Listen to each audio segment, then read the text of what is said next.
So what sparked this piece was a heartbreaking interview I'd done with Hilton Roberts and a research report I read with the My Players organization that was released a couple of weeks ago. The study solicited the thoughts of professional players in the game across a broad spectrum of issues, including their intentions to sign deals with foreign clubs, spoiler alert, most do, mental well-being, a global season, and competition structures. But the issue that struck me most was what they plan to do after rugby.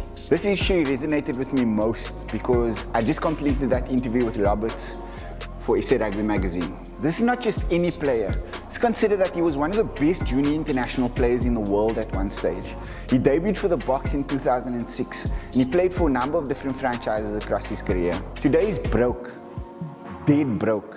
Roberts is playing club rugby in Cape Town at the moment, and in the interview he tells me that instead of the club paying him to play, he's asked that they find him work. Roberts is the most high-profile example of this, but he's definitely not alone. There's 650 registered professional players in the country. 85% of them won't make enough money to retire and will have to seek alternative forms of employment after their career. 41% of players polled don't have a tertiary qualification, which will further complicate their job search. Roberts barely made it out of high school. He has a severe learning disability, and he admits to me that he was exploited financially during his career. He tells me that he lost close to R500,000 through bad investments and people that he trusted simply running away with his money. There's no question that he has to take some responsibility. But I had to ask myself where the support structure was for a player like Roberts and players from similar background to him. Roberts grew up in a broken home where his mother lived hand to mouth. She wasn't equipped to teach him about savings or investments. He only knew what he knew. In that sense, the system failed Roberts as much as he failed himself. The sad reality is that the most at-risk group is black and coloured players. There are some players in that group who were once household names who are now struggling to maintain a household. I'm thinking of players like John Ginokwe, Quinton Davids, and Wayne Julies. Julies is a World Cup winner. He's got nothing to show for that. The study showed that 4 in 10 pro players wouldn't encourage young players to pursue a career in rugby.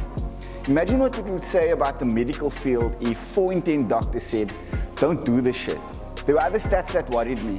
Only 56% of players have an alternative career or revenue stream to rely on. And only 56% of those players polled have a plan for life after rugby. Most interesting for me was that 76% of the players polled felt that it was their responsibility to manage the transition to life after rugby.